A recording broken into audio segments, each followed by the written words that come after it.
E aí, pessoal, tudo bem? Eu decidi fazer esse vídeo para explicar para vocês sobre as fases de abertura do templo. Porque eu sempre vi, fase 1, fase 2, não entendi o que é isso. Então fui atrás e trouxe para vocês, tá bom? Então espero que vocês possam entender e não só isso, apreciar, porque nós estamos num momento de reabertura dos templos, o que é muito empolgante. Devido à pandemia de Covid-19, os templos do mundo inteiro foram fechados. O templo, ele é um lugar sagrado. Se você não está familiarizado com a doutrina da Igreja Jesus Cristo dos Últimos Dias, talvez você pense templo como uma capela, um local que você vai para rezar, mas o templo ele é muito mais, é um local de adoração que exige uma preparação.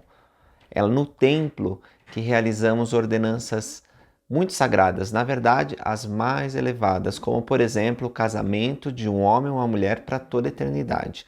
Nós também realizamos ordenanças como o batismo, a confirmação, a concessão do sacerdócio para pessoas que já faleceram, não tiveram oportunidade de receber essas ordenanças em vida, então vai um procurador e realiza essas ordenanças em nome e a favor dela. Ocorre que os trabalhos no templo tiveram que ser pausados completamente por causa dessa pandemia global. Agora, em agosto, nós estamos entrando em agosto, os templos serão reabertos. 80% dos templos estarão abertos no que se chama fase 3. E eu vou explicar para vocês o que são essas fases. São, na verdade, maneiras da igreja ir reabrindo o templo de acordo com as circunstâncias locais, né? Então, se há um agravamento da pandemia, a igreja não vai abrir o templo. Se fica um pouco mais fácil, né, as autoridades locais elas permitem que certos lugares abram, então a igreja ela vai graduando a possibilidade dos membros irem ao templo.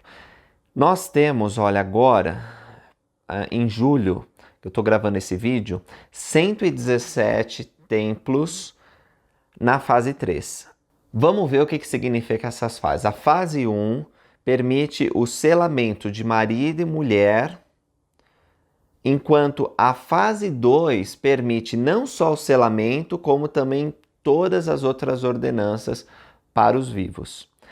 A fase 2B, ela oferece todas as ordenanças, mas também o batismo por procuração, ou seja, o batismo vicário que nós realizamos no templo. A fase 3 inclui tudo, desde as duas primeiras fases que eu citei antes e a realização de todas as ordenanças por pessoas falecidas. O que temos atualmente, em julho de 2021, é 117 templos na fase 3. Nós temos a fase 3 pausada em 11 templos, ou seja, houve um agravamento do Covid, então as atividades pararam temporariamente. Nós temos na fase 2B 21 templos e temos pausado um templo. Na fase 2 nós temos 10 templos e pausaram, porque quando, assim, as coisas estão bem, mas de repente vem uma nova onda do Covid, aí tem que pausar. Então isso aconteceu na fase 2 em 3 outros templos. Na fase 1 tem 3 templos e em outros e tem ainda mais 2 templos sem designação. Então, pessoal, vou colocar os gráficos aí para vocês verem, mas para nós que falamos português, né?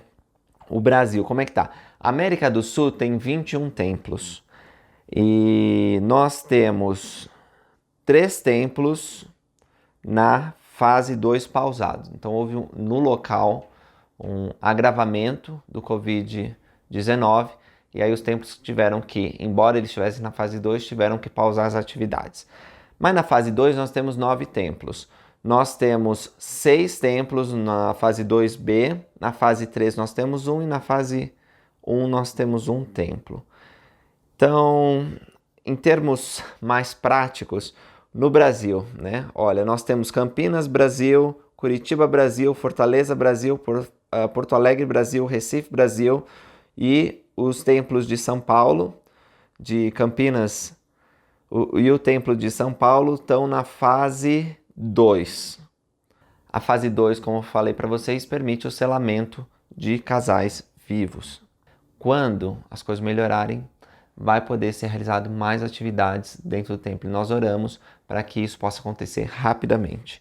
Os templos da África, que atendem Moçambique, Cabo Verde, Angola, eles estão na fase 3 e o templo de Portugal também está na fase 3. Mesmo que não seja possível ir para o templo nesse momento, nós podemos ser gratos por tantos templos estarem sendo abertos e pelos convênios que nós fizemos lá. Nós esperamos ansiosamente a oportunidade de entrar no templo. Em nossa preparação, nós podemos ser dignos de portar uma recomendação do templo. Para ter uma recomendação do templo, nós precisamos guardar os mandamentos de Deus. Precisamos passar por uma entrevista pelo bispo e pelo presidente de Estado, que vão atestar a nossa dignidade, e aí vamos receber a nossa recomendação para usar dentro do templo, fazendo convênios para nós e para aqueles nossos ancestrais que não tiveram oportunidade de receber o Evangelho. Obrigado por terem assistido esse vídeo. Até a próxima!